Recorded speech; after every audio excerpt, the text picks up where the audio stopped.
Thanks for your patience. All right, so here we are. Welcome back to Ignite. Let me bring my camera a little closer. Okay. So how was everybody's weekend? How are you guys doing? You're going well, I hope. Roads are a little bit slick out there, so be careful. Okay, well, let's go ahead and get started. Let me go into this. Okay, super. And so last week we covered social media. We had open houses. We talked about some different streams of lead generation. I want to hear from you guys on Zoom. What was impressionable to you, number one? And what did you put into practice? Did you put anything into practice after learning that? And if you haven't put it into practice, then what will you act on upon this week? Like, what nugget of wisdom will you take from what you learned last week, and what will you apply this week? I'd like to hear from you.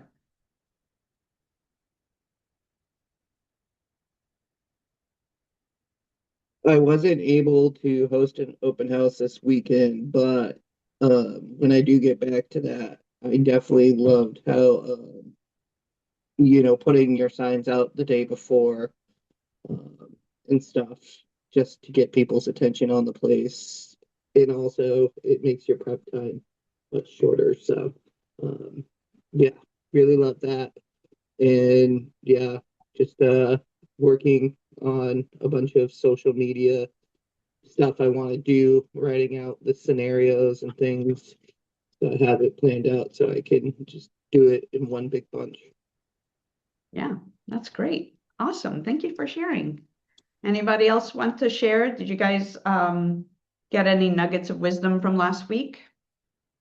I really liked hearing Jamin and I totally just lost her name. Helen. Helen. Yeah. I just liked hearing about their different approaches to YouTube and social media. Yes, that was very cool. I love, and everybody's going to have their experience and perspective, but obviously it works for them. And I think my biggest takeaway was consistency. Like that was like they're on it. They're doing it. That's their lead gen.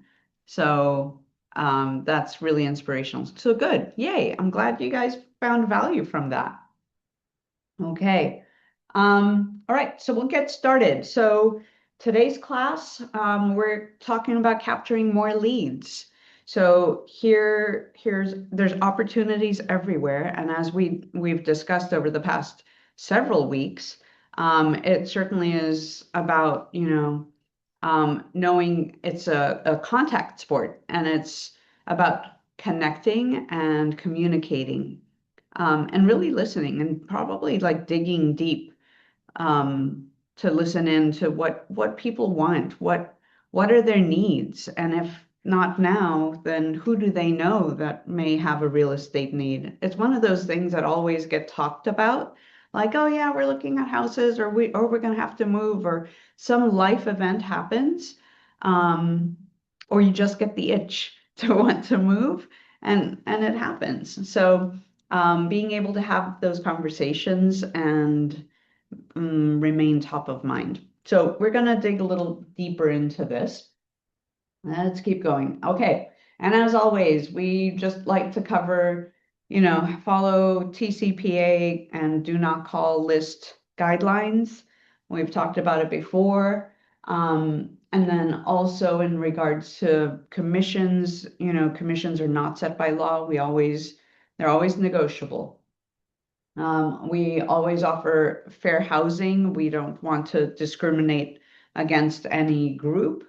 And so you all have, I'm fairly certain you all have gone through, you've had training on this. If you have any questions on anything we've talked about, definitely reach out. Also regarding AI, The disclaimer here is basically like trust but verify. Like AI is a new technology, and although we want to be able to rely on it, um, you know, you need to look over whatever is being created through AI to ensure accuracy. Okay. So we'll talk about lead gen. Yep. So last week we covered, growing your database, capturing leads with open houses, and capture leads with social media. And we talked about how, to generate leads in general. So today we're just going to keep going. Today's agenda, we're going to talk about systems that work. The key thing about KW is, we work on systems and models. And if we rinse and repeat and we follow what people have done prior to us, rather than try to go on a creative streak, it's tried and true, it's tested. And oftentimes people fall into the trap of like, oh, but this is new and exciting, let me go left field. Well, that's fine. And if you're recreating the wheel, then you're going to have to figure it out along the way. Ultimately, you have like you have certain tasks that will be put forth. And if you follow a system, it'll help you stay organized along the way. We're going to talk about prospecting versus marketing. What's the difference between the two? Gold mine of referrals. Wow. Please equate those two together. Referrals are a wonderful way to get leads, seriously. And then we'll talk about more sources and how to capture every lead. And then we'll recap. And along the way, I invite you to just write things down. If something stood out to you, it's great if you have your participant guide, write those things down. And then also keep track of like, oh, this is an actionable step. This is something I'd like to do moving forward. What are your action steps moving forward? So that's something I'd like to invite you to do and participate. This is a participatory class. So if I'm looking for feedback, I thank you guys, those of you who answer and let me know what insights you have. Thank you. I really appreciate that. And you never know, when you share that, someone else may be thinking the same thing, or someone might have the same question you have. So it's helpful to be able to share things. And even if you're like, I don't understand, can you explain that a different way? Please know that this is a safe place to do that. All right. So can someone online read this quote for me?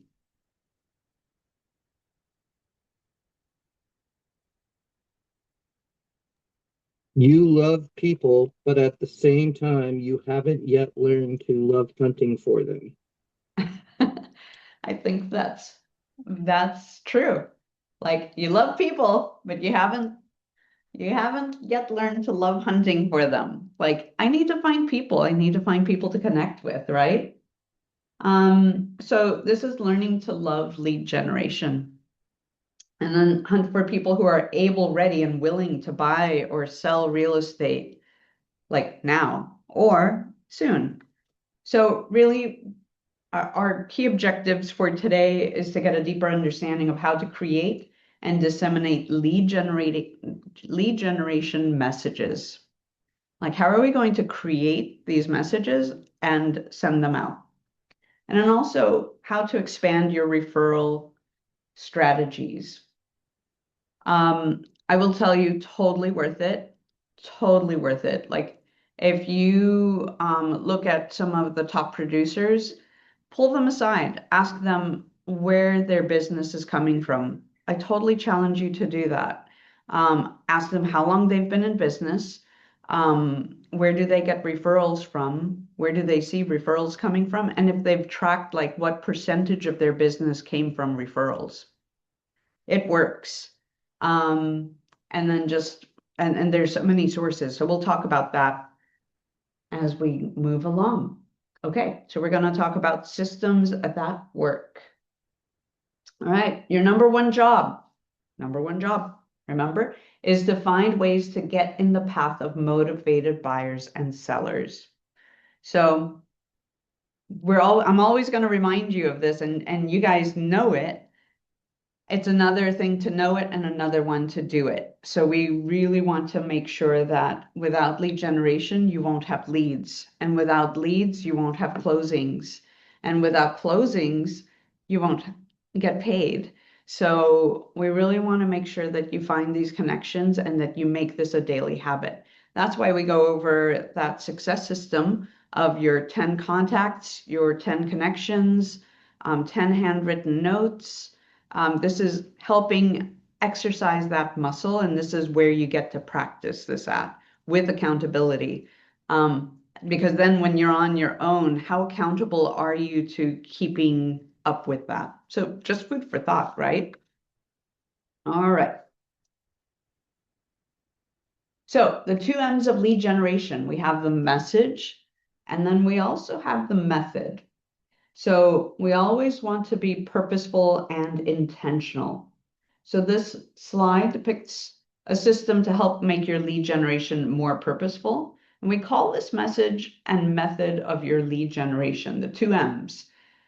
So you can also follow along in your participant guide, okay? And it's about having a message and using a method to drive that message to the described audience, right? So the message must, I'm sorry, hold on. The message must, number one, match your market. And then number two, you see where it says make an offer. So we're making an offer for immediate response. In short, when I say MOFR, make offer for immediate response. And we'll break that down and learn more about it. So we're going to match the market by tailoring an intended message to the sentiments and market conditions of a target group of the area, right, in which you operate. Remember, we talked about that.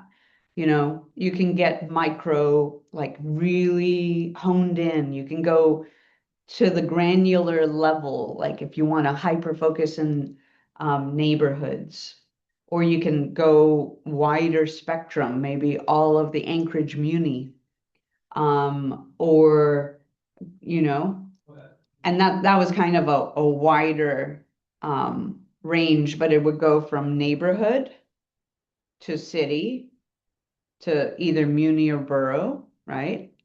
And so really, yeah, really focusing in on that. Having a call to action that can be direct. So like, here's an example for a call to action. Call me now. Or indirect. Look at my website to learn more. Do you notice the difference? We're being direct. We're instructing them what we want them to do. Call me now. I use this in my advertising. On flyers, it's like call me now to set up an appointment to view this house. You know, I'll put it on flyers. I'll put it on my social media when I'm advertising. Okay. And then what, you know, in your opinion, what could be an offer that would generate a response? What would make your phone ring or generate immediate responses to a text or social media? Can you guys think of some? I gave you one. This awesome house just came on the market. If you're looking for a home in this neighborhood, call me now. Or call me right away. What else? Or what if you play connector? Who can you connect them with? Who else is in the industry? So yeah, connect them with the lender. Yes. Bing, bing, bing. Good job. Here's one. Interest rates are at the lowest ever if you're considering buying now or thinking about refinancing. I can put you in touch with lenders who can work with you. There's one. Here's another. Do you know about the prices of homes in your neighborhood or any area of town? I've got just the report for you. Call, text, or visit my website to sign up. Hey, remember we talked about in social media having a lead magnet? And if you weren't tuned in, a lead magnet is like an item of value that we're providing, and they'll have to sign up in order to get this item of value. So what item of value can you offer that you can create and be able to capture their information along the way? So just something to think about. Okay, so let's also discuss the method. So we'll look at number 2. So there are 2 primary methods. We have prospect, right? And so 2 methods for getting your message out to your target group. So we have prospecting and marketing, which we covered earlier at the beginning of the lead generation segment. So, and then ultimately it funnels down into time blocking. And what do you need for time blocking? You need to prepare, take action, and maintain, right? So in this session, we're only going to cover additional prospecting sources. All right, let's keep going. So leads are everywhere. Number 1, we want to approach, connect, and then ask. So when you're truly on the hunt for leads, you'll find many opportunities. And we've talked about this. Let's say you're at the coffee shop and you're talking to the barista, or you're waiting in line and you're talking to someone else in line. You always have an opportunity to have a conversation with people. Maybe you've overheard someone say they, talk about real estate while you're out at the store or somewhere. What would you do if you overheard someone talking about real estate? I'll make it more specific. Yeah, go ahead. Kindly introduce yourself Yeah. and, be like, I'm a real estate agent. Because, yeah, I do have a Yeah. funny story. I was at urgent care this weekend. I had a small issue, and the triage nurse was like, asked me what I do, and I said real estate, and she was like, "Oh, I need a realtor." And That's so, awesome. yes, it was a weird situation because I was getting fixed, but anyway, yes, I gave her my card and told her to call me when she's ready. Oh my gosh, wonderful. Oh my gosh, that's great. Yeah, see, there's opportunities everywhere. And I'm gonna challenge you also next time to capture her information, because we always want to try to capture theirs, because what if they misplaced the card? What if, um, but I think that's great. I mean, there's an opportunity right there. Absolutely. I love that. Thank you for sharing. Okay. So exactly, like let's kind of like break that down. So the first approach with a conversation starter, right? So hey, I overheard you talking about, real estate, or if somebody's talking about an open house, are you looking for a home in the area? That's a great way to just approach and have a conversation. And then second, you find a way to connect with them. You connect with the individuals in a way that will build rapport and trust. And we've learned this, through Ford, family, occupation, recreation, or dreams. Um, and it's one of the best ways to connect with people is by asking questions. You don't want to do all the talking. People actually feel more of a connection um, when you ask questions and you shut up and listen, truly. Like practice that if you're at an event or you're at a party, and just make it a game. What would happen if you just asked the questions and you just listen and you barely said anything, but they think wow, you guys have had the best conversation ever. It's pretty fascinating.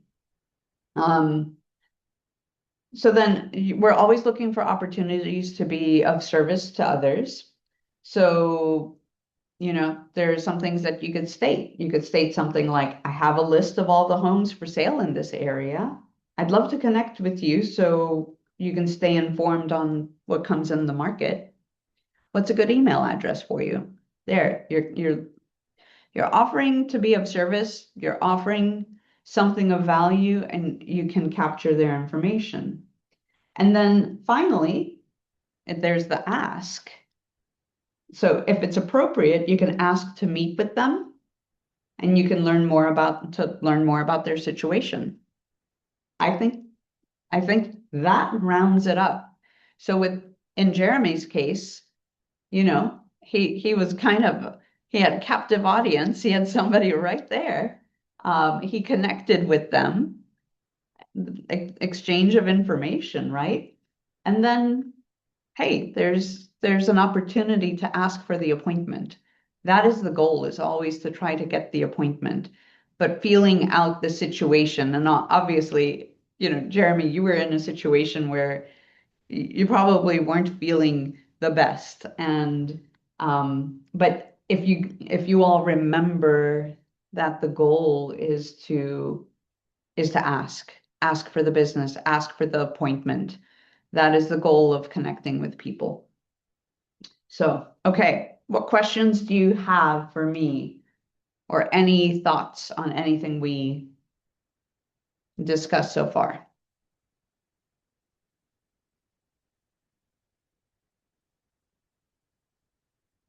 It's Monday. All right, we'll keep going. All right.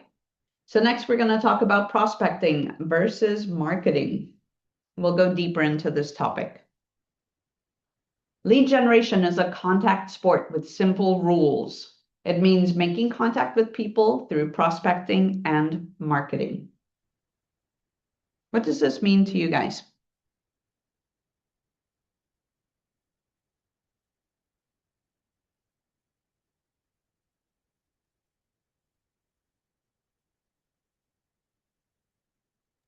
Kelsey, are you available to answer this? What does this mean to you? I'm dropping my daughter off. I'll get on in just a minute. Oh, yes, you are good.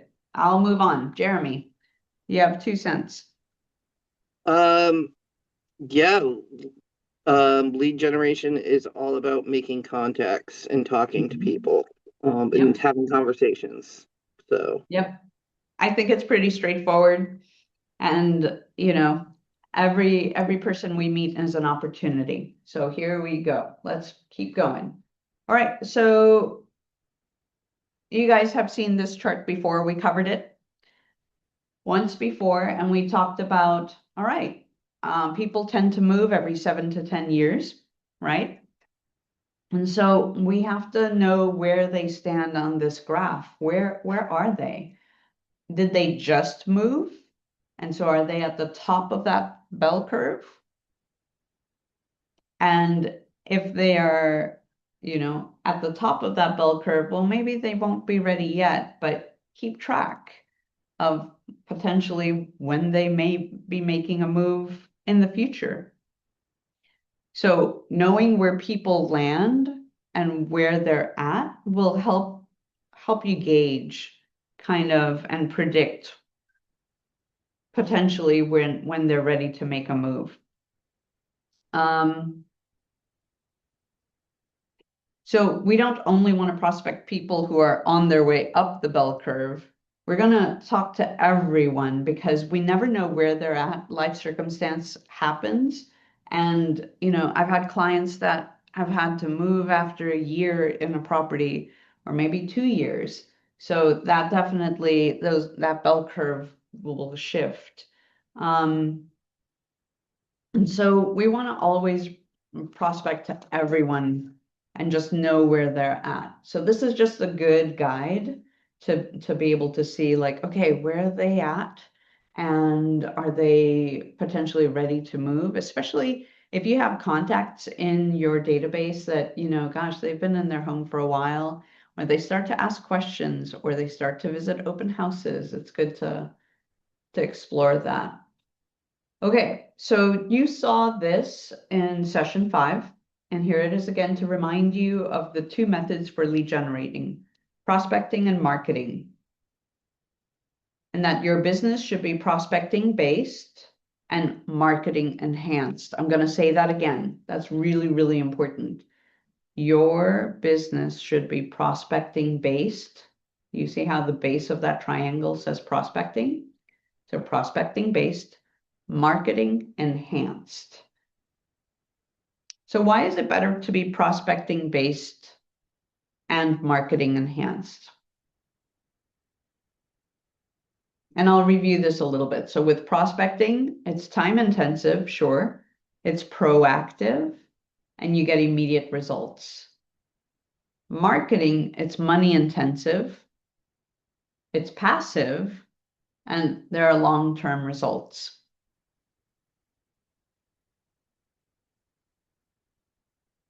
And I will also add with prospecting, a lot of it can be very low cost. Some prospecting examples could be open houses, door knocking, social media. And then we enhance it with marketing. Okay. All right. Next, going into prospecting. So here are like wonderful examples, 10 examples of prospecting. And then this source comes from, the source of this slide is from the MREA, the Millionaire Real Estate Agent book. And that book is full of systems and models. And for those of you who are interested, I think Amanda Charles will be hosting a book club and covering different chapters of that book. If you haven't read it or haven't listened to it, it's on Audible as well. Highly recommend you do that. It's good to just kind of understand what these systems and models, the mindset behind it is, and certainly will help. So there are many prospecting sources that you could share your message through. I'd be curious from you guys, which ones speak to you?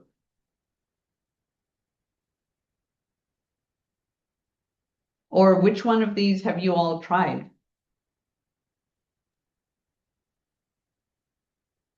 I definitely like the circle prospecting. I've done door knocking when the weather's right.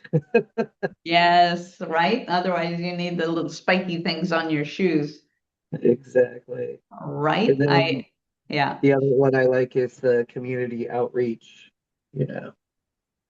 Oh, heck yeah. Yeah. And we've had so many opportunities for that, um, for volunteer work, for charity work, spreading the news. You can use social media to leverage all of this. Yeah. So, how do you guys think is the best way to approach prospecting? Do you think it's best to select several sources to try at once? Or is there a source that would be best to start out with and start following through with it?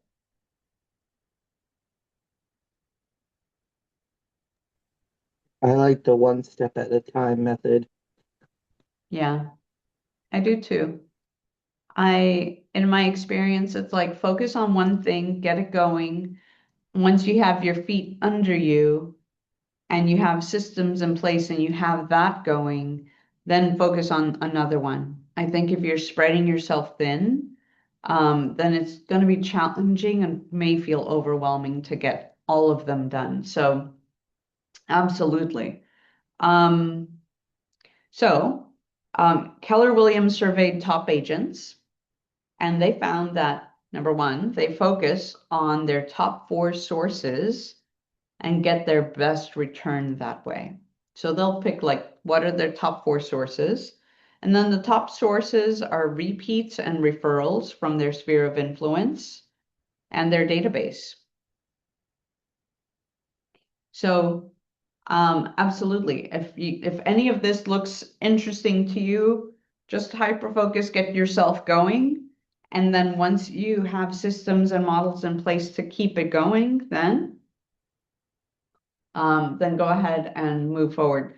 So looking at this, what do you see that's missing from this list?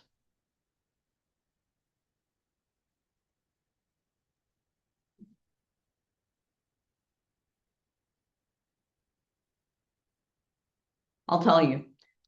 What's missing from this list is social media. And the reason it's missing is because when MREA was written, it's a bit older, and the models still work to this day. It's proven. And social media is something that really became bigger after MREA was written. So definitely use social media to your advantage. It's something that we can obviously see what it does for our peers. Okay, so let's move on. Next is marketing. So look at this list. Which sources would you guys consider pursuing?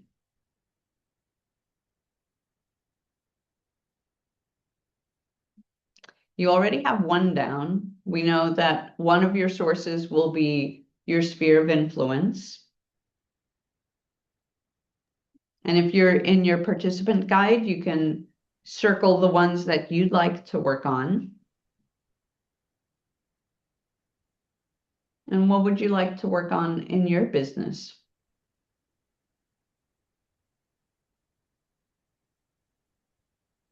Definitely social media and SEO. Right? I think that would be great.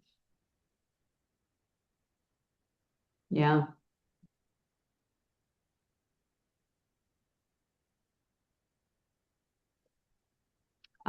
Another thing I see here is like promotional items or swag. I encourage you all to wear some swag because there are people who swag could be anything from like even like a name tag to having a hat embroidered with your real estate logo on it. I know there are people in this office that go wear their hat out and they get stopped and get asked about real estate. And we talked about that last week. Like if somebody's like, "Hey, how's the real estate market?" As soon as they find out, do you guys remember how you should answer? I think I covered this a couple times. Do you want to go ahead and like tell them and go through a spiel and, "Oh, the market's great," and then tell them everything? Or could you Why do you approach? ask? Yes, thank you, Kelsey. Yes, that is like the best answer, I believe, because everyone's going to be in a different place. So, or like, are they a buyer? Are they a seller? Are they just curious? Why are they asking? It almost helps you take control of the situation, of the conversation, right? Not that you're trying to control it, but control in the sense of how are we directing, right?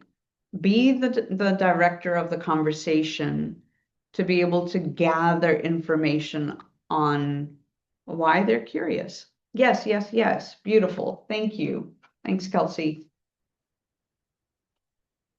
All right.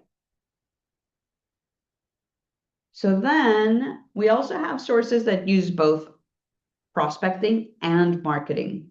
So for example, open houses, which we covered last week, right? We'll talk about geographic farming in a few slides, as well as seminars, events, and referrals. So what is a common prospecting method to use with open houses?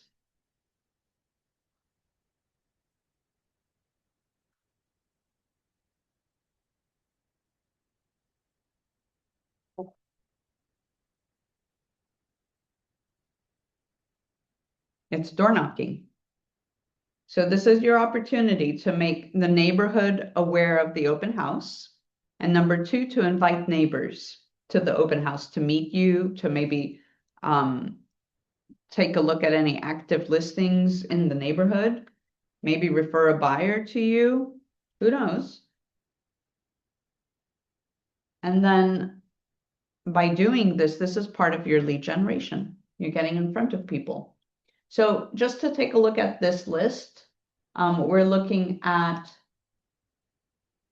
prospecting and marketing, which use both. So farming, geographic farming or demographic farming. Farming means that you're focused in a particular area or neighborhood, and that you are doing multiple forms of lead generation in that one area. It could be open houses, it could be direct mailers, it could be door knocking.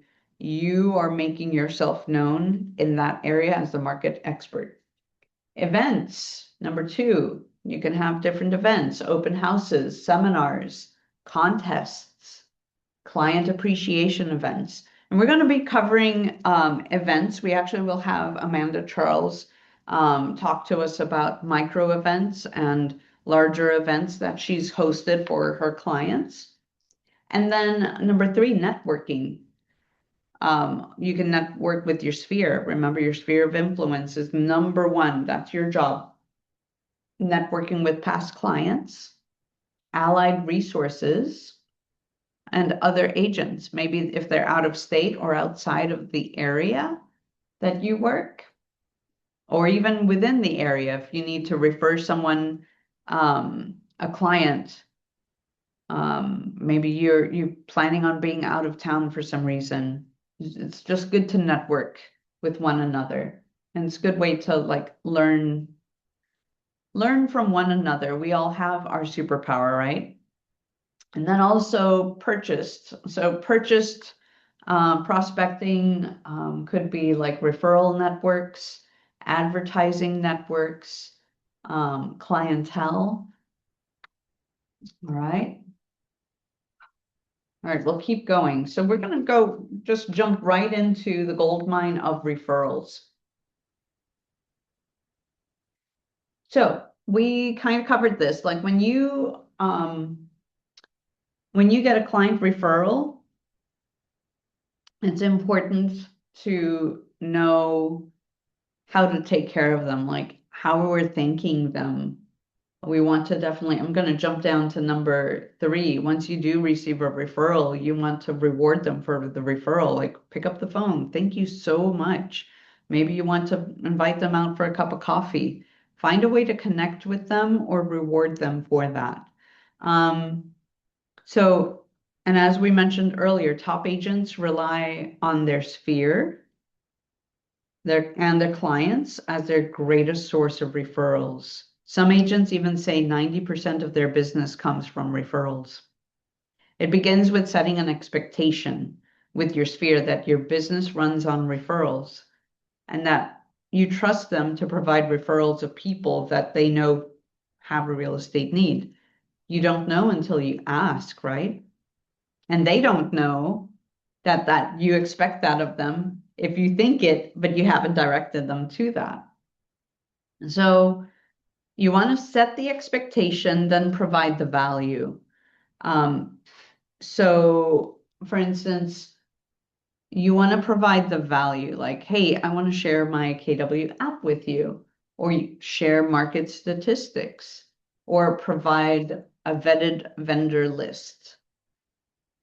If you have these items of value, it's a lot more helpful to be able to open up those conversations.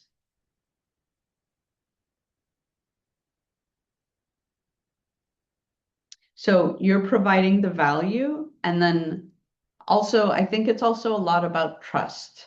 I think if you gain someone's trust, maybe a past client or someone in your sphere of influence, just let them know, hey, you would love to be able to offer, service and take care of people, and that's your passion. Leaning in on your value proposition is really important. Like we talked about, what is your superpower?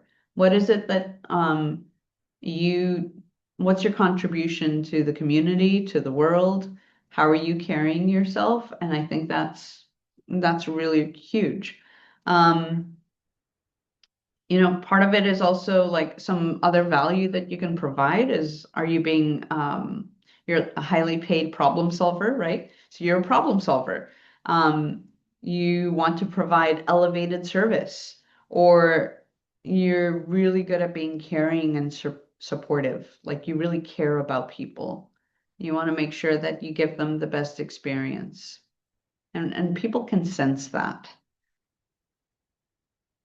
So getting referrals does mean that you need to ask for them, not just one time, but every time you connect. It's like, especially after you've provided value. And so there are some key moments when you can ask for a referral. Whenever there's a moment that a client expresses gratitude or they're happy and excited, man, thank you so much. What, you know, if they compliment you, wow, I appreciate that. And if you think of anyone else that I can help, you know, in a real estate transaction, would you think of me?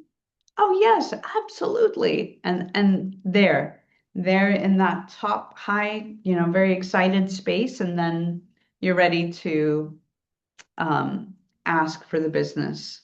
And they'll keep you top of mind, but it's important that you ask. Um, let's see, what else?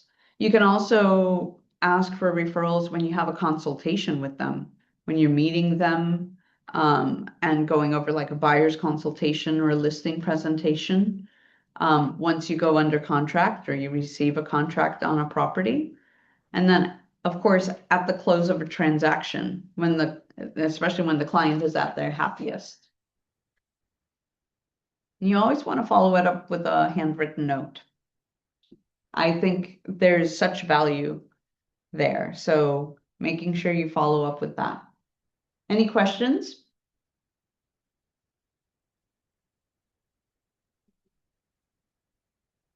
Okay, next we're going to talk about agent to agent referrals. So referrals can also come from agents, like including agents from out of state. And then also, like, they could also come from people who have an overflow in their business, even here locally. If they're like, I just can't handle all these leads, they may start referring leads out. So it's good to network and to connect with people, especially like those top agents. Like, hey, do you need help with anything? I'd love to be able to learn from you. What's important to you, or if you were in my position, you know, what's important, what do you wish you would have known, um, you know, back then, and what questions or what should I focus on? Like, pick their brain, interview the top producers, and see what guidance or advice they may have for you. What might be a reason for an agent to refer a lead to you? I gave you a couple. So maybe here's a few more for you. So let's say someone in the market center's focused only on listings, and then they choose to offer a buyer client to you since buyers take more time. Or maybe they have a listing agreement, but they can't work in a neutral capacity. So they're going to need to refer the buyer out to someone else, especially if that buyer wants to write an offer on their listing. That's another opportunity. Other agents may refer a client that's outside the distance that they're willing to work. Let's say someone works in the valley, but they don't want to necessarily drive to Girdwood, or they don't want to drive to Fairbanks. That's definitely an opportunity. And I'm going to comment regarding like Fairbanks. If that's a whole different market. So wouldn't it be great to be able to refer them to someone who knows the market well? I think there's different trains of thought on that, but I would lean towards wanting to refer them to someone who actually is familiar with that market. Maybe another agent specializes in a particular price point or particular neighborhood or a type of home. Or maybe an agent in another town or state has a client moving into your area and they refer that client to you. Yeah. So you want to make sure that you stay top of mind with other agents. Treat them like leads. Like stay in contact with them. If you have made a connection with someone in the lower 48, people are always curious about Alaska. So I think it's really important to be able to be like, pick up the phone and be like, hey, how's the weather over there? I heard you got a wintry mix. Alaska's sharing some of the love. Introduce yourself to new people. And there's ways that we could go about it, and we'll explore that too in the KW command. So when you're building your business and you want to stay like you want to be able to connect with people in the lower 48, I would highly recommend that you try to build your database of referral partners that are in the lower 48. Like pick maybe you want an agent in all 50 states. So start to make those connections. Make that part of your lead gen. And for states that are really big, like Montana, look for major like hubs and major cities, and maybe finding someone in those areas gives you an opportunity to connect. And so when an agent refers a client to you, you agree to pay that agent a percentage of the commission, and vice versa. When you refer a client to another agent, they agree to pay a percentage back to you.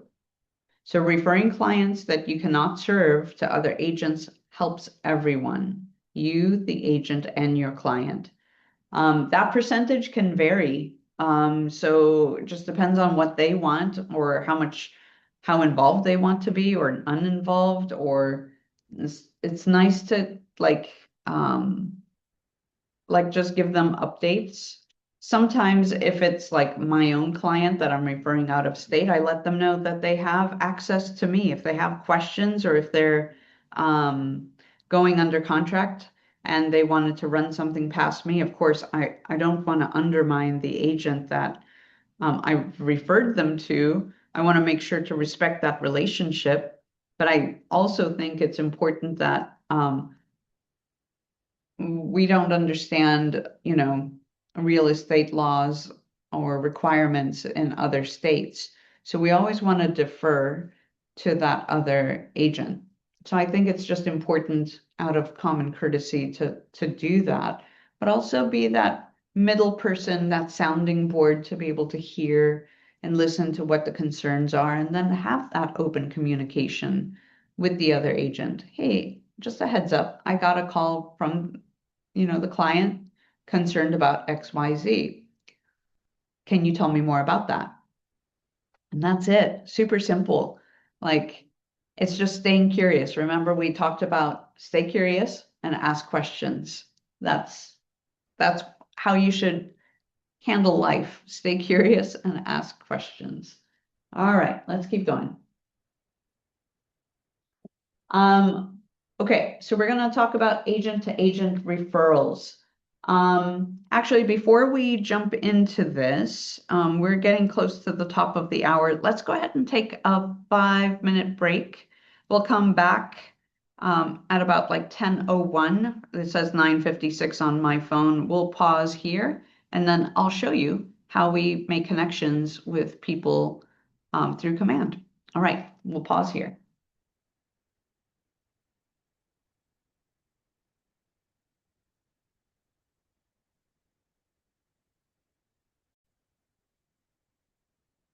Okay, so we're going to keep going.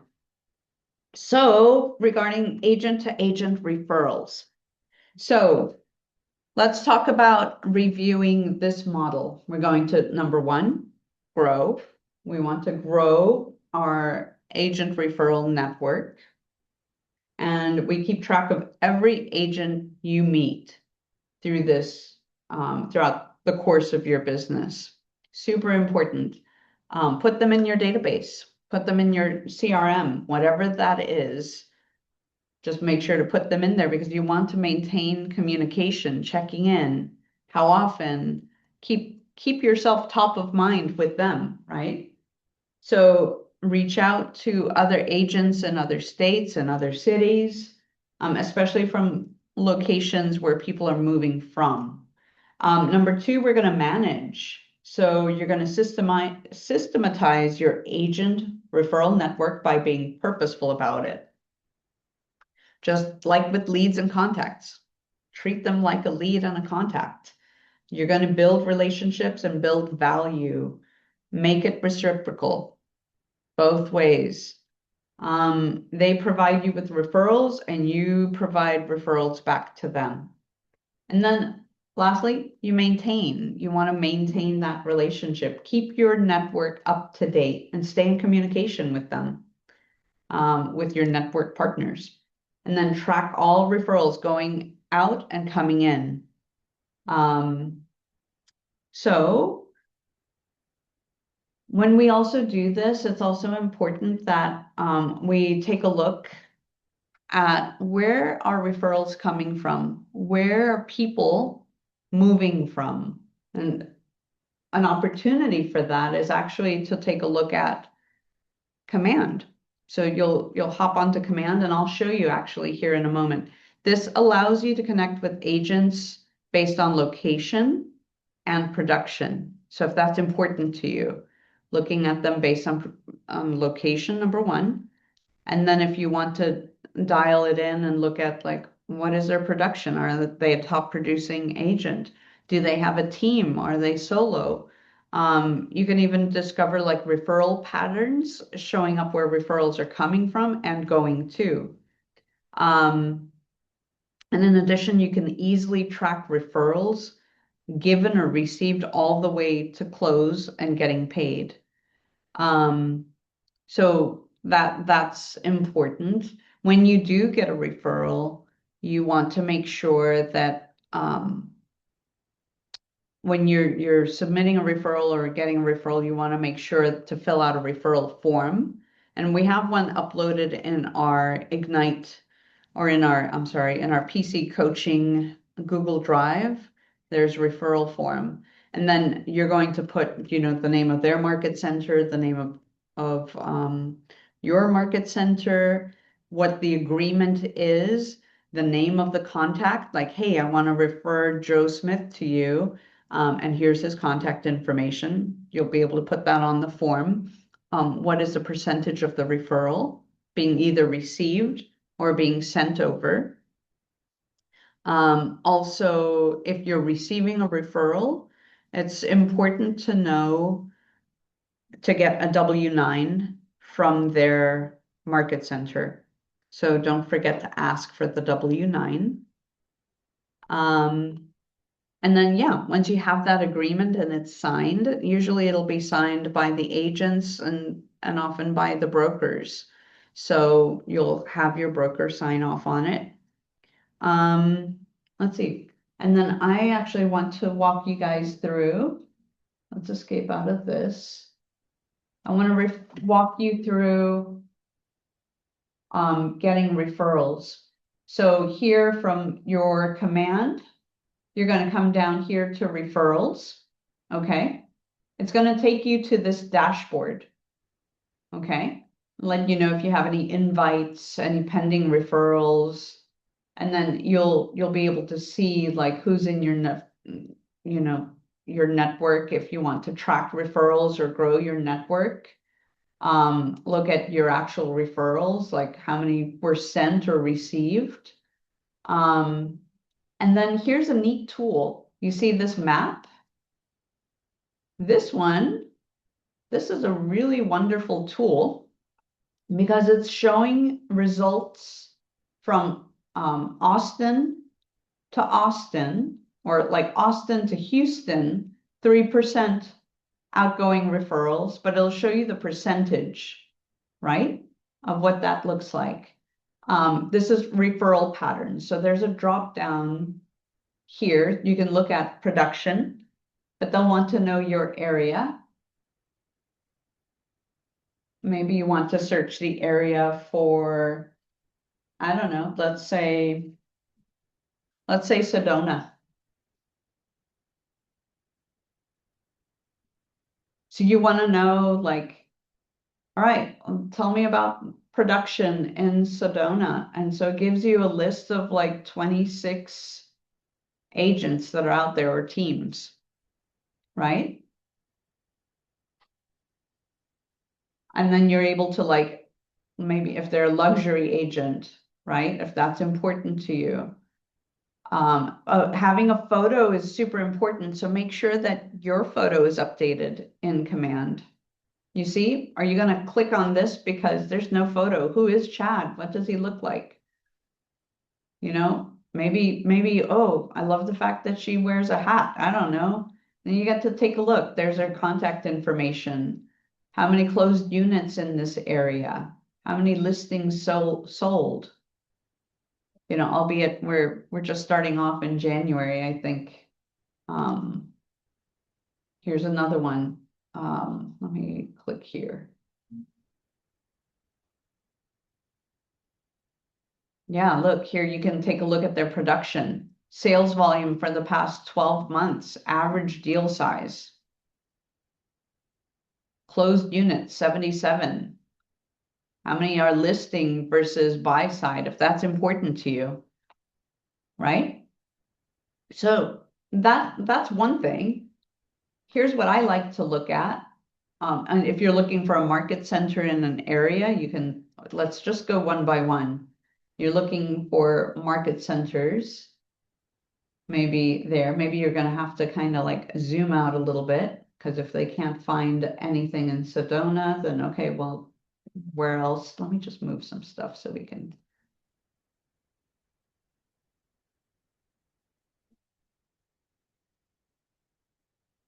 So the closest one is over here, Lake Havasu. That's where their market center is, right? So here's Sedona. And that's market center that's closest to Sedona, right? But that doesn't mean that there isn't a satellite office or agents that aren't servicing Sedona. It just means if we're looking for market centers specific, then that's different. I'm going to jump down here to referral patterns. So let's say I want a referral pattern from Anchorage. This is showing the top 20 results shown from Anchorage, Alaska. 11% is going to Scottsdale, Arizona. Then from Anchorage to Sarasota, Florida at 4%. Then to Goodyear, Arizona, Albuquerque, New Mexico. So do you think that you should be connecting with agents there to build your referral network? Yes. You see, so then maybe you come over here and you type in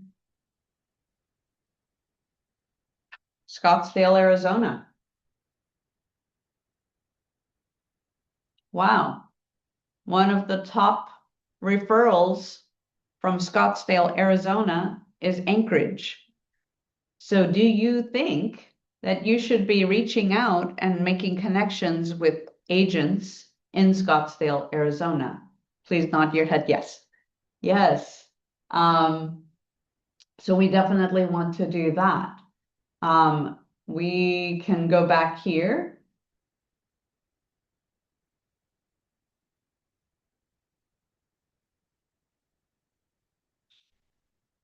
And actually go into production. Scottsdale, Arizona.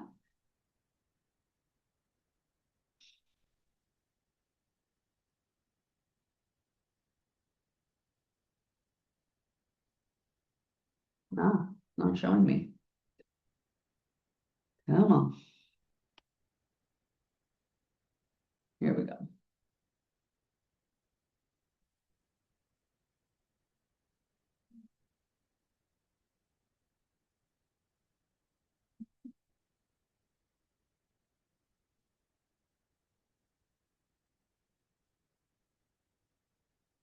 No, maybe not. Zoom in. Okay, so let me zoom out actually.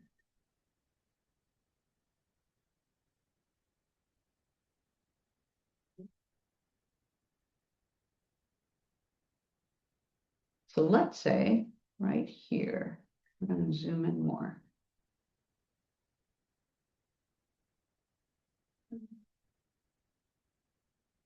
Okay, so you got to zoom in more to find these agents. So let's say there's a particular area in Scottsdale, and we're going to zoom in further.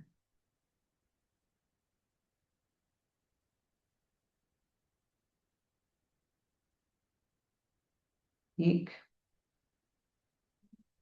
Let me take that out. That'll help us out. Perfect. Okay. So as you zoom into the area, make sure this is blank. Then you have options here. And sometimes I'll pick a few that stand out to me, and maybe I'll do a little bit of research on them, check out their Facebook page, see what their social media presence is, maybe check out their Zillow reviews. That's why reviews and testimonials are so important, because if people are researching you, what are they saying? And what's the image that you're providing out there? So it's really great to be able to connect with people and take a look. You can pick anyone, but also I think it's important to have photos again of,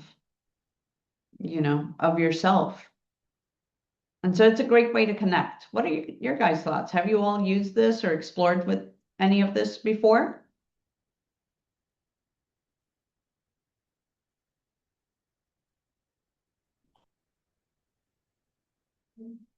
Here you can see like what was their sales volume, average deal size, again, listings sold versus buyers. Maybe they're a bit more listing heavy. And then you can click on their team.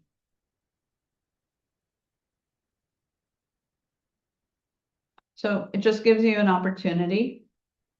You can also click this, send an invitation, have a personalized message, send the invitation to be able to join your referral network.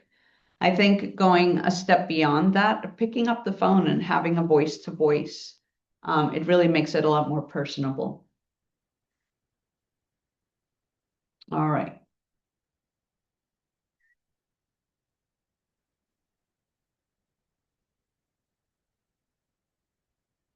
Yeah, we'll go back here. Okay. There was a little bit there. Okay, we also have worldwide referrals. You have the opportunity to do that on a world level, where in fact, I just helped someone try to find a referral in Germany, and she put in a referral request and they answered. So I think we have market centers worldwide. So definitely something worth taking a look at. Mm, do you have friends or family, outside of the country? Definitely connect with them. Let's say you have a client who decides to sell their home and move to Puerto Rico for like retirement. Instead of leaving your client to find an agent, you could take that extra step and say, you know what, I have connections. Let me reach out and make a connection for you. There's opportunity everywhere. Okay, so next we're going to talk about another source for referrals. There's business to business referrals. So, like, let's say, for instance, like, raise your hand or like, let me know, have you ever referred friends or family to a hairdresser or a barber, or referred friends or family to like a dentist or a doctor or a veterinarian, right? Or accountant or financial planner? Or what about an auto repair shop? or maybe a handyman, a plumber, an electrician, or a landscaper. If you've referred businesses, you've got this. You've been doing it. So basically you're doing the same thing. You're connecting people to businesses, and we talked about creating your own vendor list. So if you're referring your acquaintances or friends or family to businesses, then you're referring them because either you had a really good experience or it's someone that you respect and trust. So this is only a one-way referral. To make it reciprocal, you want to develop a business relationship with the owner or manager of the business, and discuss how you can help one another. You can refer your clients to their business. I know sometimes, like if I'm sending a lot of business somewhere, I may just like be like, hey, I've looked at how much business I've sent you, and this is what I'm projecting for the following year. Would you be willing to offer like a discount to my clients? Or can I get like a discount code that I can offer my clients when I refer them to you? Like that's ways to have a conversation about it. Business owners can also refer clients to you. I know that there are a few people that I know in the industry that are part of BNI. BNI is like a networking organization, so business to business referrals, and there's an expectation that's set in order to participate and be part of that. And it's great, and but you can totally do this on your own as well. You can make those connections with businesses and ask them, hey, if you know anyone who's interested in real estate, like think of me. Maybe you would sponsor something, an event, or sponsor something, or have them be a sponsor. I think would be really great. Okay, let's take a look. So if you take a look at your participant guide, I want you to take a look at that and write a list. You have an area there where you can write a list of businesses you would like to connect with. I want you to take a few minutes. Go ahead and write down a list of businesses that you could connect with, that you've interacted with. I've already given you some ideas: hairdressers, barbers, dentist, doctor, vet, accountant or financial planner, auto repair shop, handyman, plumber, electrician, gardener, landscaper. So take a few minutes and go ahead and write that down.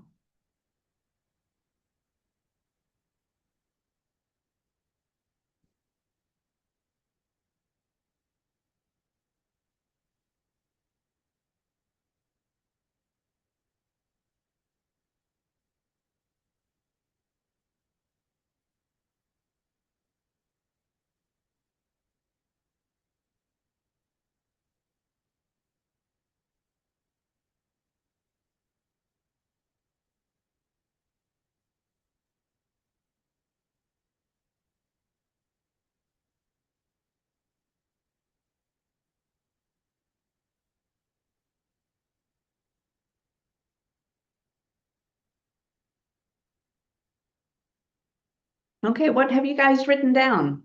What are some of the prospecting businesses that you could connect with?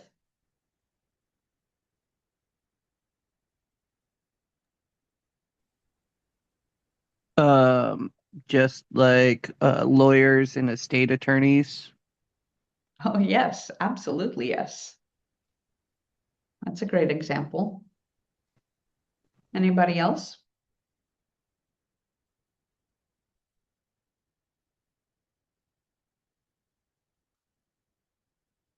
What else did you write down, Jeremy?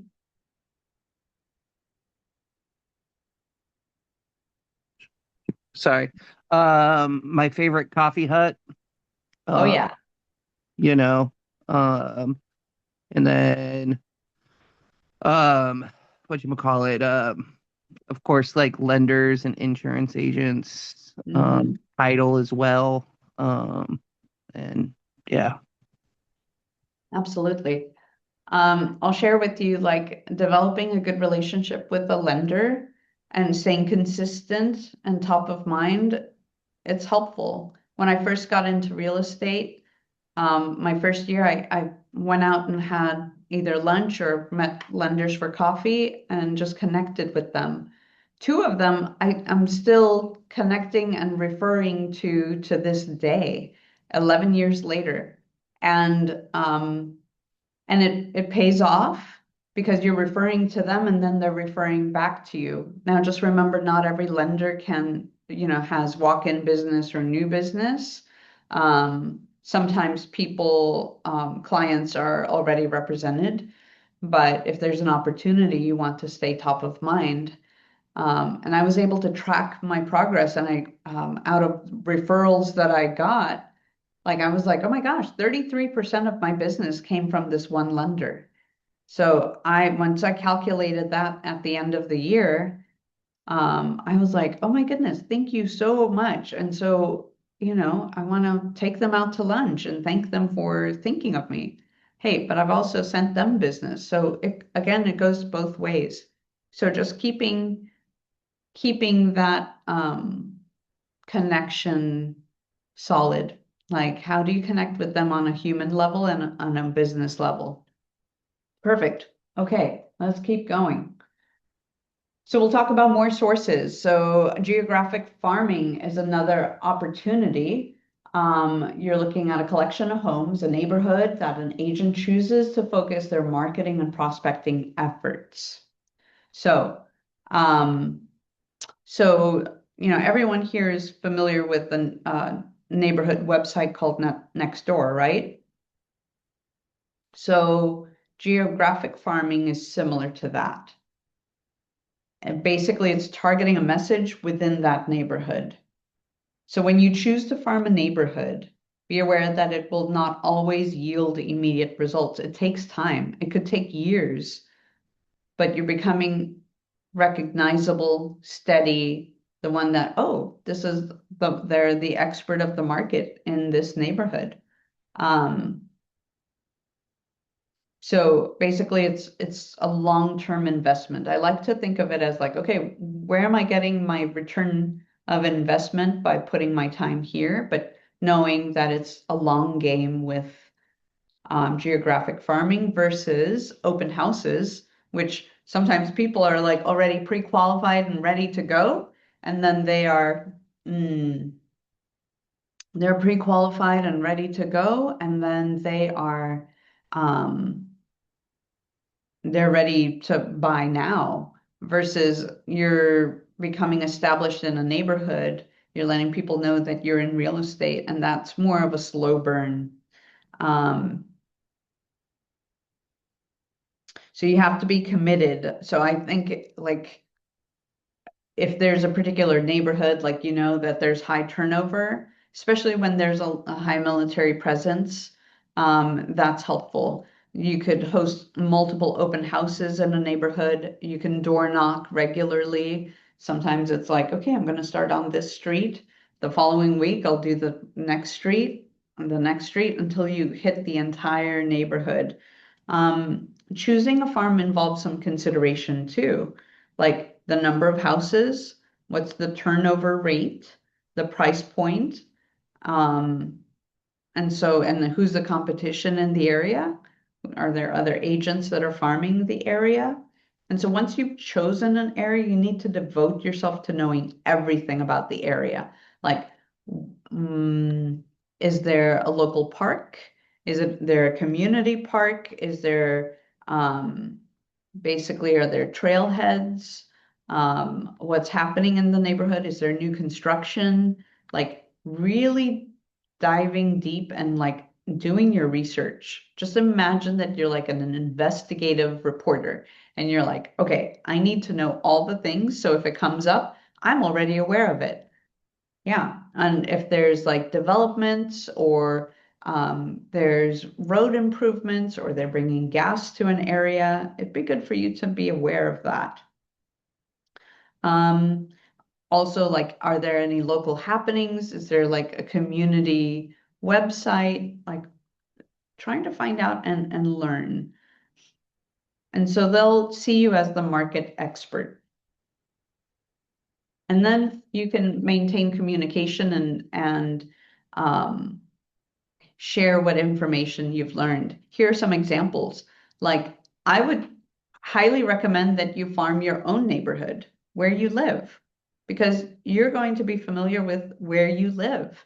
And then you can also find ways to prospect and market to stay top of mind, and we'll go right into that. So you can utilize open houses, you can utilize social media. You can also consider when you're door knocking, or maybe you want to do a pop by. Pop bys are like you're leaving something of value at the door with your information on it. So like, hey, maybe you're doing a pop by about like around Valentine's Day and you leave them chocolate, you know, like it would be super sweet to see you at our open house. If you happen to miss them and you leave it at their door, or you give them something of value when you go to invite them for the open house. You can set up a plan. You could start with just a few houses. And again, you can start with where you live, because this is super easy. It helps you become familiar. And then the key is that you know that area, you start to talk to your neighbors. Maybe you start to create events that are helpful. Well, maybe it's springtime and you want to do like yard cleanup. Maybe you provide, someone who specializes in cleaning up after pets and share that resource plus a discount code. Like if somebody doesn't want to have to do it themselves, then great, you have a resource to be able to share with them. Or maybe you're door knocking a neighborhood because you want to add, you want to grow your trusted vendor, your trusted contractor and vendor list. So when you're door knocking, finding out like who have they used recently that they would highly recommend, because you'd like to update this resource list of contractors. That's a great opportunity as well. Okay, and then we talked about door knocking is one way. You can introduce yourself as living in the neighborhood. You can say, whatever it is, if you're inviting them to an open house or you're updating a resource list, you don't want to be pushy. Like you just are offering information. If they're like, no, thank you, next, you just go next, whatever. And check in on your energy. How are you carrying yourself as you walk up to that door? You always want to come from contribution and then have something of value. Here are some things to think about, and I'll give you some like phrases that you can use. One is, did you know homes in our neighborhood are selling in less than 30 days? That's one question, maybe followed up with, who do you know in the neighborhood that may be interested in selling, right? That home over on Mayberry just sold for $350,000. That means home values are going up. You're just helping to inform, bringing something of value, right? Talking about vendor referrals, we touched on that. Hey, my clients seem to like ABC carpentry. Do you have any plumbers or electricians or any contractors you used recently? I'd love to be able to add them to my vendor list and share with the community. Great. And then don't forget to ask for their contact information if they'd like a copy of that list, right? General info on the area, maybe new construction, future construction, road changes, changes in building codes or permits. Hey, and if you're handing them something and you happen to have a website where you're updating all of this information, so they're aware of like, hey, what's happening in this neighborhood? You know what? I've got a resource for you. Here's my website. Or, hey, what's a good phone number for you? I'll text you my website. That's even better. You're capturing information, right? We touched on setting up a discount with a local vendor for a neighborhood tree trimming or dryer vent or chimney cleaning. Individuals will pay for their own service. and you get everyone's contact information and coordinate with the vendor. Or you could set up maybe a neighborhood food drive where you go around and pick everything up for delivery. I'll tell you what I did. I did a neighborhood event where we hosted a neighborhood garage sale, and I provided all the marketing. So absolutely, let's do a neighborhood garage sale. And I went door knocking every door, invited the neighbors to participate. I would take care of the signs and the marketing. And I would put signs out the day before. We did it like a Saturday and a Sunday. And then the day of our yard sale or garage sale, I went around all of the neighbors and took them some beverages. So like maybe some lemonades or whatever. I just took them a little gift telling them thank you for participating, and made sure that it had my logo on it. And then, yeah, we would advertise it. And then part of that also on the flyer that I gave them the first go around, I just let them know that anything that they didn't sell, if they wanted it hauled off and donated, that we would make those arrangements for them. So we've done that. We've also done in past years, instead of like just in our neighborhood, we opened it up to all of our clients. And we made sure to invite our clients to that neighborhood garage sale, but we also opened it up to our clients where we we used a commercial lot, and we told them, hey, there's space here if you guys want to set up a tent and stuff to sell. We were off of a major road and easy to advertise. People would swing by, and then we had a trailer there. So if anybody, didn't want to have to haul that stuff off, then no problem. They can do that. And we would take care of it for them. But it was a really great way to connect with people. We provided food. We played music. It was great. So definitely knocking on doors, meeting people. And again, these are all options. So you're just leaning in on your superpower. And then also, you always want to keep safety at top of mind. If you don't feel comfortable door knocking, then please take another agent with you. Go door knock together. Early in my career, we kind of tag teamed open houses, and I would go with this one agent, and he'd door knock one side of the street, I door knock the other. We had eyes on one another. Definitely a great way to go about that. Does anyone have any questions or anything to add about this?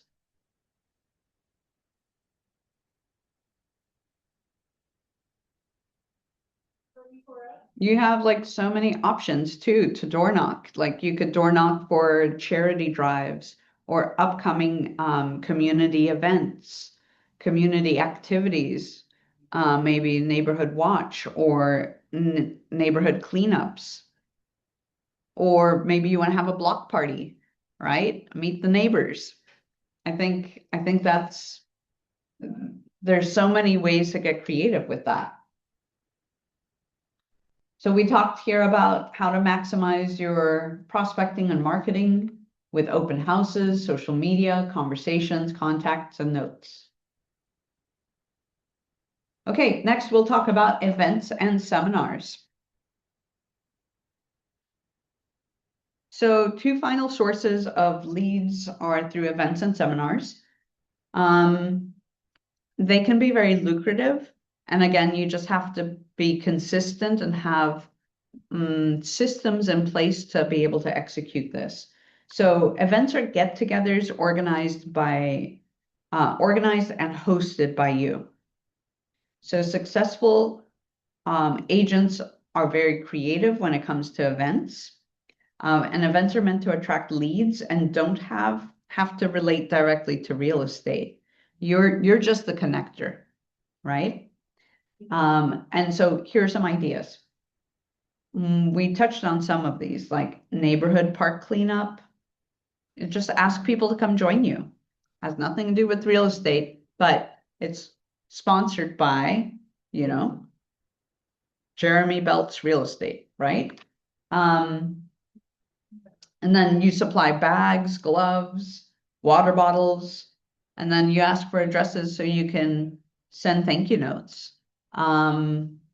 There's, you could do family front porch photos, set up dates and times with those who choose to participate, and then take the photos and then text them the photo or send it by email. Bingo, done. You've gotten their contact information and put it in your database. You could do a virtual game night.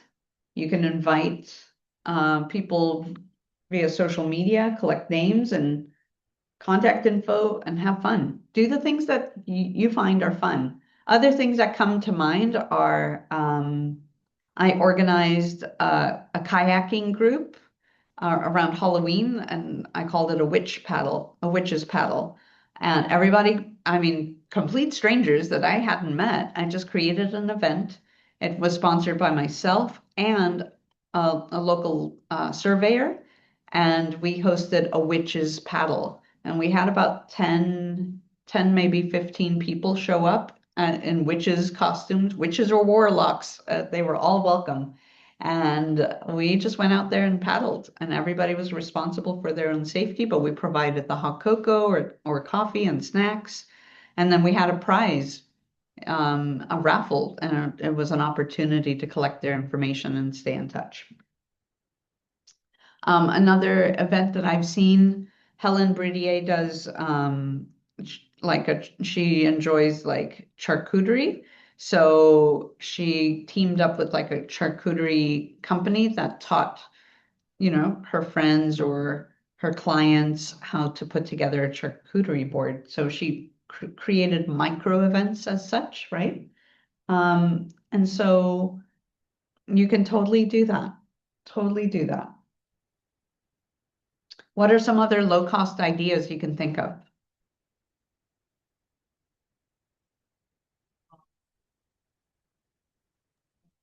A fun low cost one for me was doing dog adoptions. Oh, yes. Yeah, because you're just teaming up with another group and then you get to play with puppies all day. Right. I also did plant swaps. Mm-hmm. So we would trade living, cuttings or plants and allow people to kind of trade and conversate and talk about plants. So that was Nice. a fun one too. Oh, that sounds great. Yeah. Absolutely. And so I love that because then you're attracting people who have common interests to you. So if that's something that fascinates you or you love, then you're attracting people who also have common interests, right? I love that. Um, Another source is seminars. Seminars are great lead generators as well. You can set yourself as the expert immediately. So, for example, one KW agent moved to a new city where they knew no one and began offering first-time home buyer seminars, and they got immediate business from it. So, um, there's also like a ready to go seminar material on Connect under KWU. So if you go into KW Connect and go into KWU, you can do a search for, let's see, how did they put it here? You can Google seminars, and then there's material. They'll tell you step by step on what you can do to create seminars. You could also create a seminar and partner with someone on it. Like some of the people that you could partner with would be lenders, or maybe you want to be able to talk about, you know, uh, title, or you want to talk about home inspections. Talk about the things that you think people have questions about, and then you can team up with that professional. You don't have to be the only one talking and teaching. Lean in on and leverage some of the knowledge that the experts have, and then both of you can do that. Okay.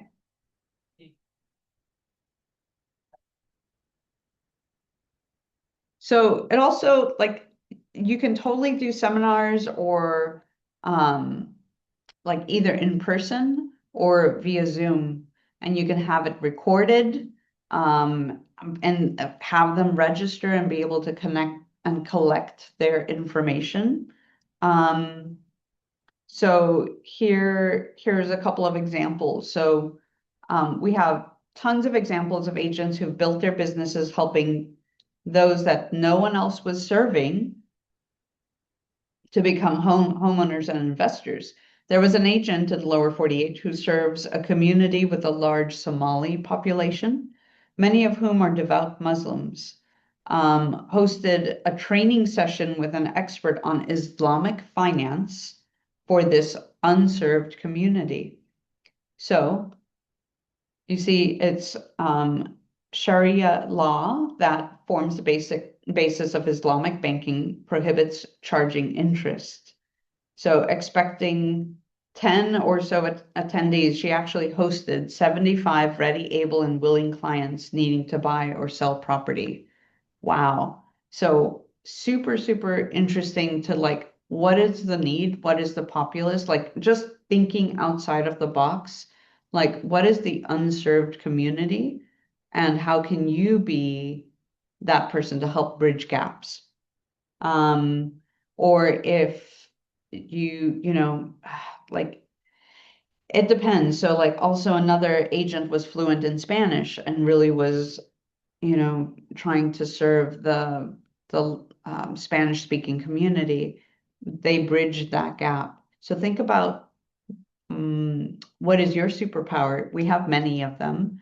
And, or if you notice that there's a gap where you can help, who can you team up with? You don't always have to be the one solving the problem, but if you are the resource and you can find those resources and come together to provide that, that's huge.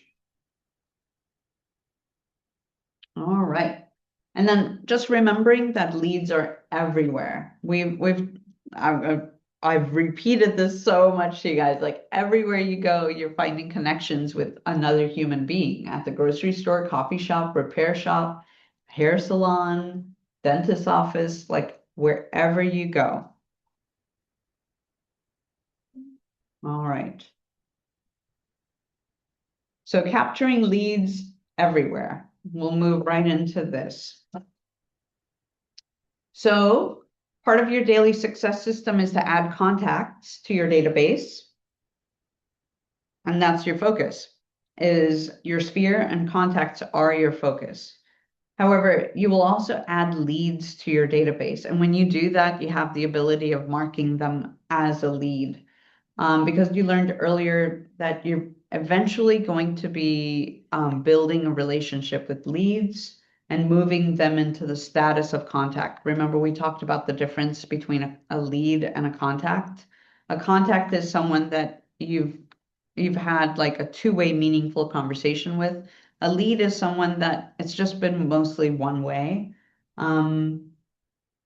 So here's the exact definition. Leads are people you have the right to at least have a one-way conversation with. And then contacts are people you have permission to have a two-way conversation with and whom you've established a value-based relationship. So putting leads in your database as soon as you can helps keep track of them and allows you to stay in communication with them. So so when you actually put them in your contacts, you have the ability to mark them as a lead. Remember, we talked about tagging, and it just helps you to know, like, okay, well, how do I need to communicate with this person? And you might communicate with them differently if they're a lead versus a contact. So we want to talk about your lead generation plan. So number one, connect with your sphere, right? Two, build and feed your database. So we know how to do this, right, guys? And then capture leads from open houses. Don't just collect names and then never call them back. There's a follow-up system. We covered that last week.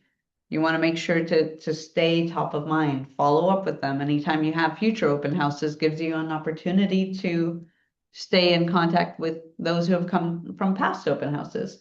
Build community with social media and capture leads. Execute a referral strategy.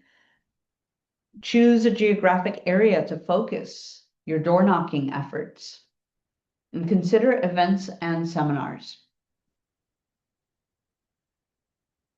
So, you guys have accountability partners. It's helpful to be like, okay, where am I going to put my focus? What am I going to execute? So, we talked about in the very beginning, like, what items will you take action on? I think it's really important that you know the source or activity that you're going to be doing lead generation, and you all have a sphere or a database that you'll be connecting with, right? So what are the last two sources based on your strengths or interests? Like, where else? What else are you going to do? So I want you to develop a strategy. Like, you know, you're going to reach out to your sphere and your database, right? And so how else are we going to reach out to people? And what are you going to do moving forward?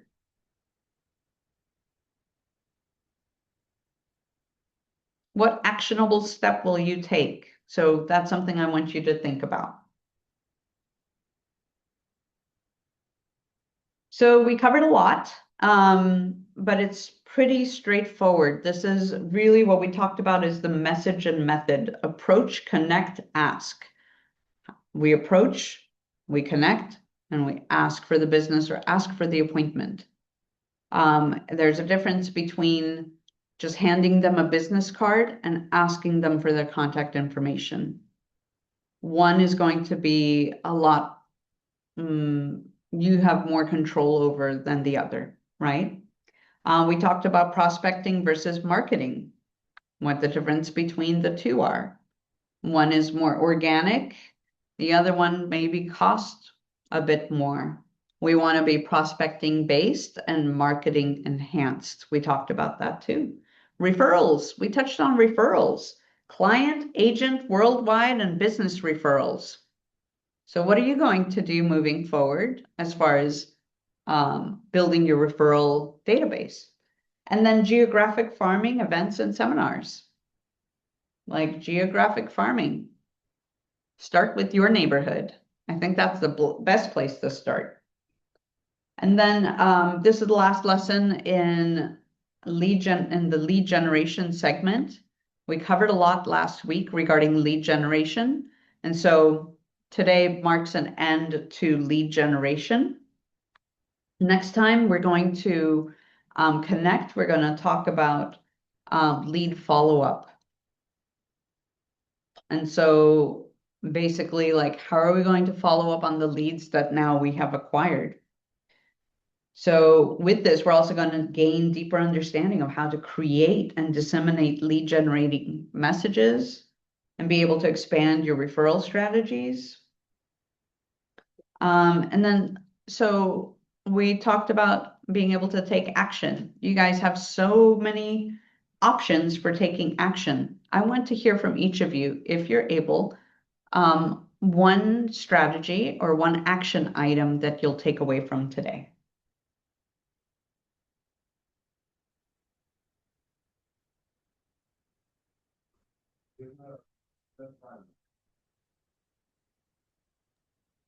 Who's available? I know sometimes it's challenging for some of you with kids at home. One thing for me is, utilizing door knocking more to diversify my sphere and meet newer people. Absolutely. Yeah, that's a huge one. And then just put it on your calendar. If not, it doesn't exist, right? Correct. Perfect. Kelsey, how about you?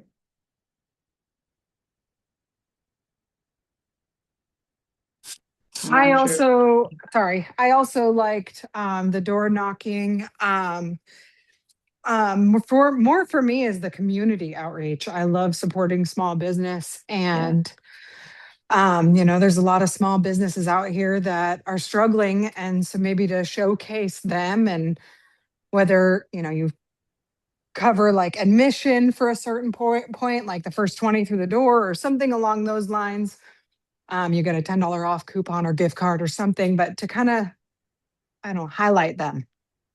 Absolutely, yes. Yeah, great. It's huge. And it's nice. And even like if you're not door knocking, like if you have an opportunity to reach out to your clients, especially during change of seasons, like if they need, help with snow plows, or a list of them, or hey, do you have any contacts? Like you could post questions or like seeking more information or seeking referral opportunities, checking with your sphere through social media. Like, hey, does anybody here have a good name for, snowplow? And then that's important. Great. Okay. Next, we're going to go right into the success system, our daily success system. Remember, every day, you are having 10 conversations, adding 10 contacts, 10 handwritten notes, doing the 10-5-1 social media engagement. That's 10 likes, 5 comments, and 1 post or 1 direct message, right? And then enrichment, like enrichment could be hosting an open house, visiting properties, connecting with a lender. You have options. This Friday, let's take a look at our schedule. This Friday, we have our enrichment, and we'll be moving right into that. Let me take a look here. I don't have my calendar pulled up.